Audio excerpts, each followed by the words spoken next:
Hello viewers, আজ আমরা হিরন point ঘুরে দেখব। গতদিন আমরা হিরন পয়েন্টের ঘাটে এসে ফিরেছিলাম। আজ আমরা হিরন পয়েন্টের ভিতরে ঘুরে দেখব। আমরা যখন আমাদের যাত্রা শুরু করছিলাম তখন আমাদের আগে যে ব্যাচ এসেছিল তারা দেখে ফিরে যাচ্ছে, আর আমরা তখন ঘোরা শুরু করেছি।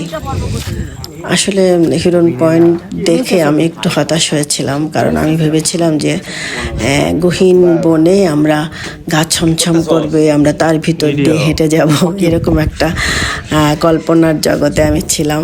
কিন্তু আসলে বাস্তবে সেটা না।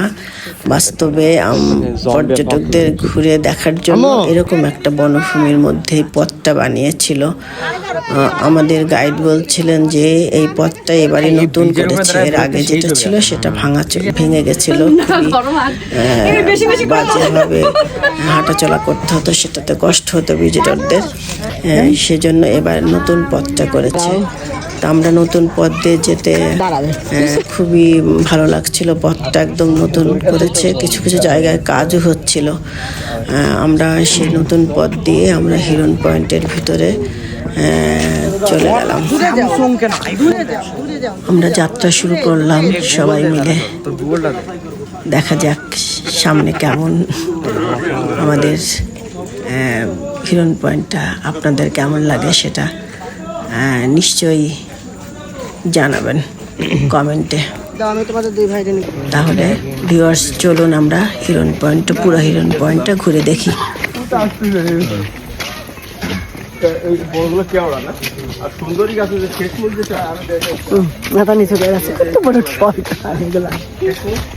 থামাও জিনিসটা।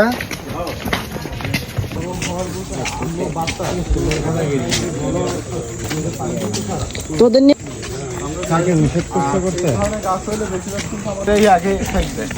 না বড় গাছের যখন হয় তখন পড়ে যাওয়ার সম্ভাবনা 100% থাকে। এটা কিন্তু মানে বাতাসে পড়তে অনেক সময় লাগে।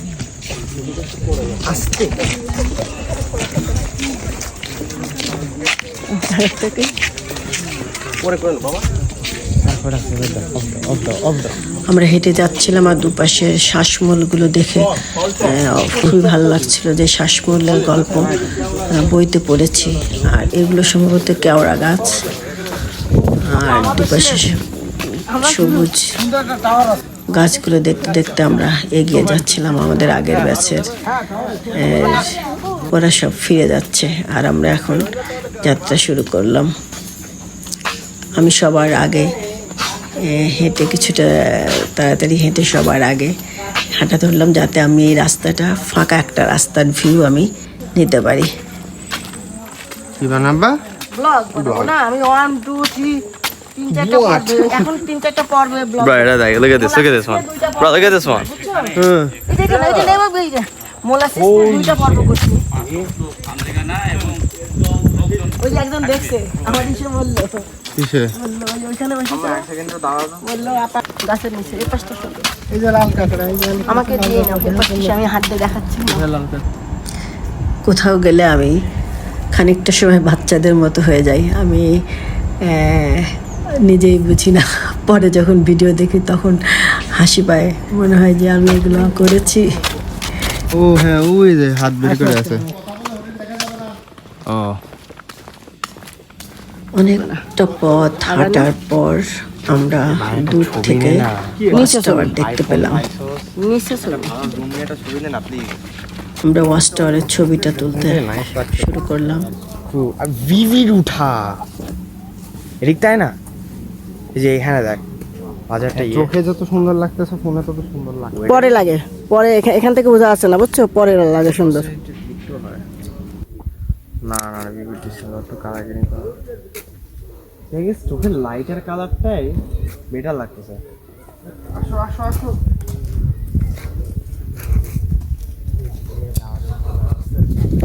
আমরা ওয়াচ টাওয়ারের দিকে যাত্রা শুরু করলাম, এবং আমাদের প্ল্যান যে আমরা ওয়াচ টাওয়ারের একদম উপরে উঠে পুরা হিরন পয়েন্টটা দেখব।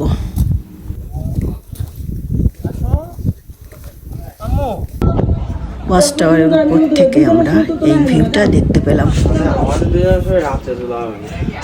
আমি আমার ছেলেদেরকে বলছিলাম যে বিভিন্ন ব্লগে দেখি যে এরকম হাঁটে মেয়েটা আর সেই ভিডিওটা করে। আমার ছেলেকে বলছে আব্বু আমাকে সেরকম করে ভিডিওটা করে দাও। আমার ছেলে দুষ্টুমি করে বলে আচ্ছা করলাম, তোমার ভিডিও করে শেষ। আমরা মা ছেলে মিলে দুষ্টুমি করি আর এই বিভিন্ন জায়গায় ঘুরি, ভিডিও করি। আমরা উপর থেকে ওই যে নদীটা দেখতে পেলাম, আমরা ওই নদীর ওখানে হাঁটতে হাঁটতে যাব। অর্থাৎ আমরা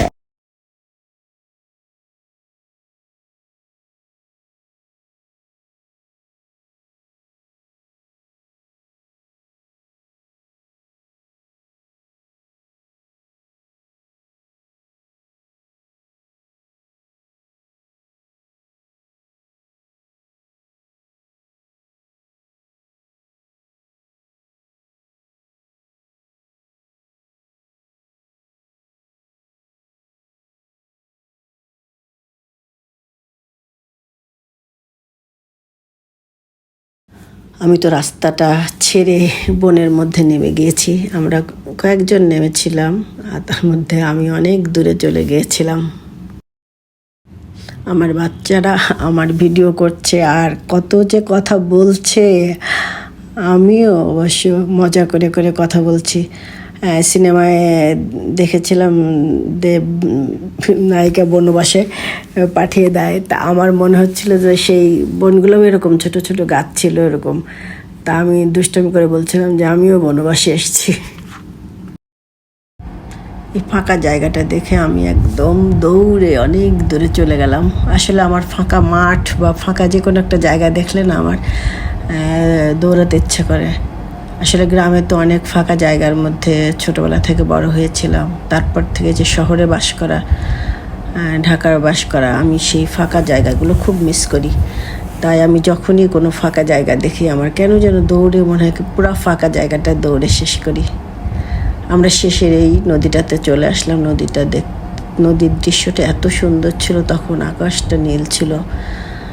এখানে শানবাঁধানো ঘাট, ওদিকেও যেখানে আমরা উঠেছি সেখানেও ছিল শানবাঁধানো ঘাট, এখানেও শানবাঁধানো ঘাট। সম্ভবত এই পথ দিয়েও হয়তো কোনো নৌকা এসে এখানে ফেরে বা ট্রলার এসে এখানে পর্যটকদের নামিয়ে দেয়, সম্ভবত এরকম সিস্টেম।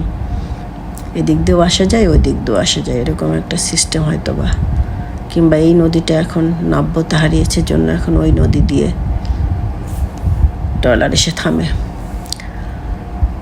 আমরা দেখা শেষ করে আবার ফিরে যাচ্ছি যেখানে আমরা নেমেছিলাম।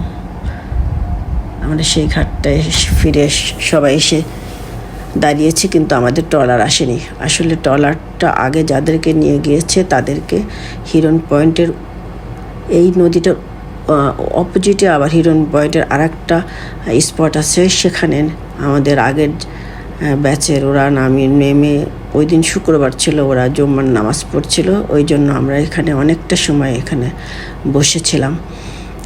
আমরা তারপর প্রায় 2-2:30 দিকে, যখন 2:30 দিকে নৌকাটা আসলে আমরা তখন ট্রলারটা আসলে আমরা তখন ট্রলারে চড়ে আমরা এই পয়েন্টটা ঠিক অপোজিটে আর একটা পয়েন্ট আছে হিরন পয়েন্টের, আমরা সেখানেও ঘুরেছিলাম। আমরা আগামী দিন হিরন পয়েন্টের ওই দ্বিতীয় পয়েন্টটা আমরা ঘুরে দেখাবো। আমরা সবাই মিলে এখানে বসে আছি, কখন আমাদের ট্রলার আসবে সেই। সবাই ক্লান্ত, হাঁটাহাঁটি করে ঘোরাঘুরি করে বন দেখে সবাই ক্লান্ত। এটা আমাদের প্রথম দিনের সুন্দরবন দেখার অভিজ্ঞতা। সবাই এখানে বসে আছে, কখন আসবে ট্রলার।